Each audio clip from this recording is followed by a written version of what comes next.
Hello, fellow book lovers. Today I come to you with a review of Betsy-Tacy, the first in the Betsy-Tacy series by Hart Lovelace. Born in 1892, died in 1980. This is the 1940 start of it all, start of the Betsy-Tacy books.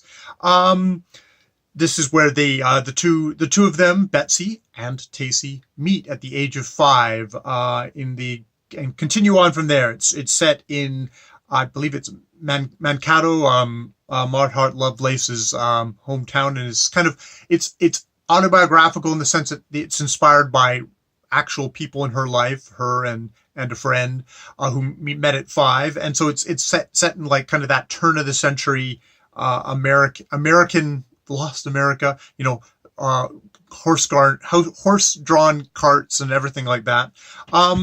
Why am I reading this? I'm reading it for the first time, so this isn't like a nostalgia read for me. Kelly at Books I'm Not Reading mentioned it in a couple of her videos of being one of her kind of favorite books, of kind of childhood books.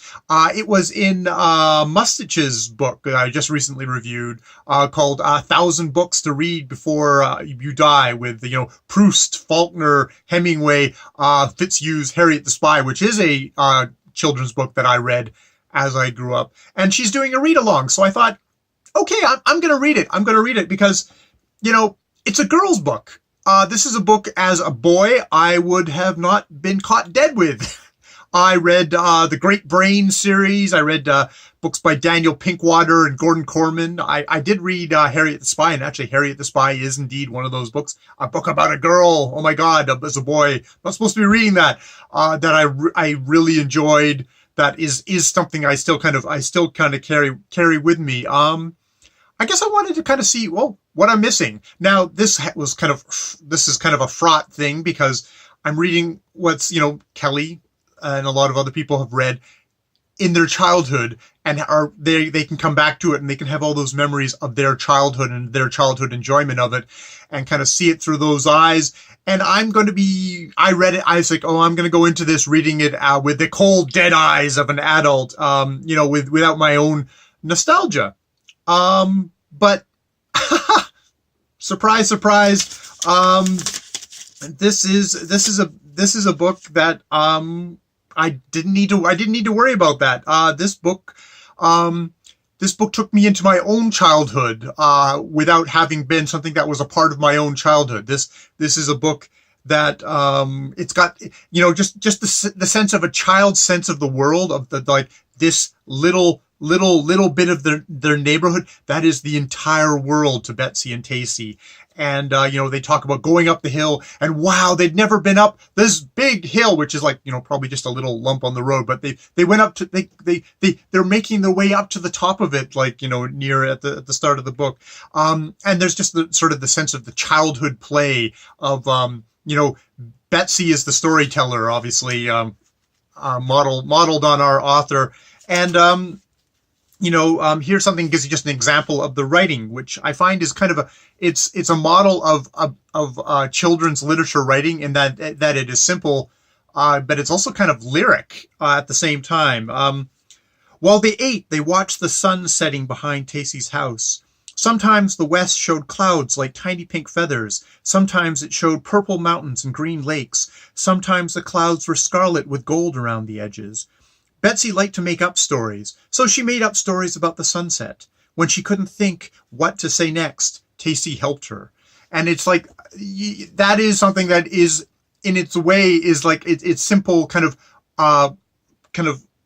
simply kind of poetic. There's a quote from Wordsworth at the beginning here, and it's like, the writing in this book sort of earns a quote of Wordsworth at the beginning, of having this very kind of clear, pure, descriptive power that you can read to your young child, but also as an adult, you're not thinking like, the cat sat on the mat. It's like, no, this is like beautifully simple English, which is the hardest English the hardest writing to actually do. There's nowhere to hide. And Maud Hart Lovelace, gets that. it's also a book, the protagonists in this book are 5 years old, and you're never jumping out of their thing. You have the adults around who are like, you can see that the adults can sort of see a little bit more, but this book doesn't condescend to Betsy and Casey.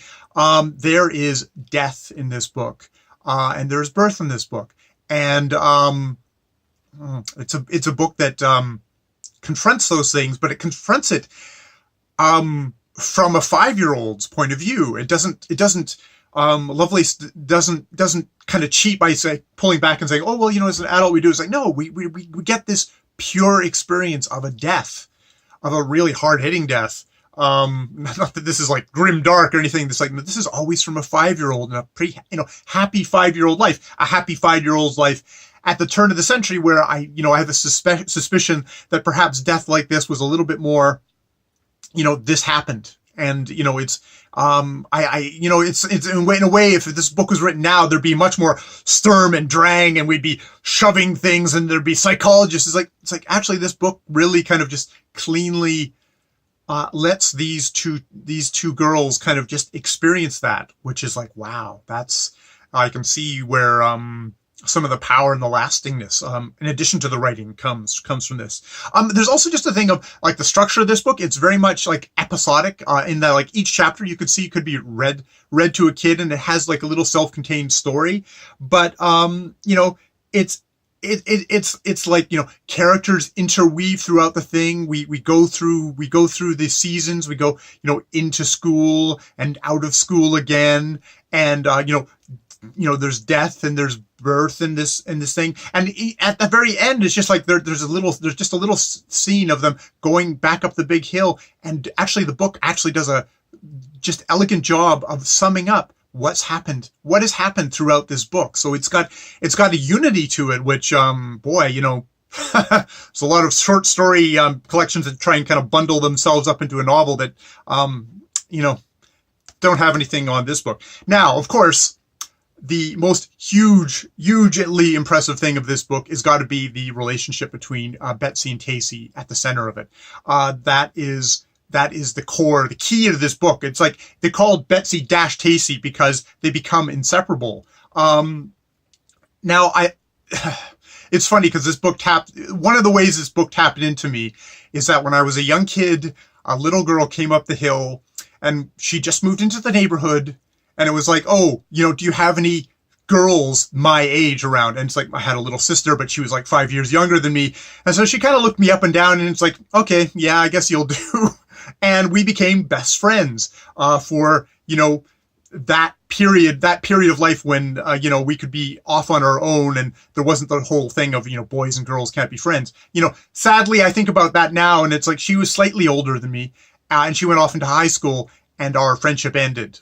We could no longer be friends. We could only kind of covertly kind of say hello to each other once all the other kids had gone away. And pretty soon that went off, and she drifted off into her own stuff, and I drifted off into obsessive comic book reading and things like that. And so and science fiction.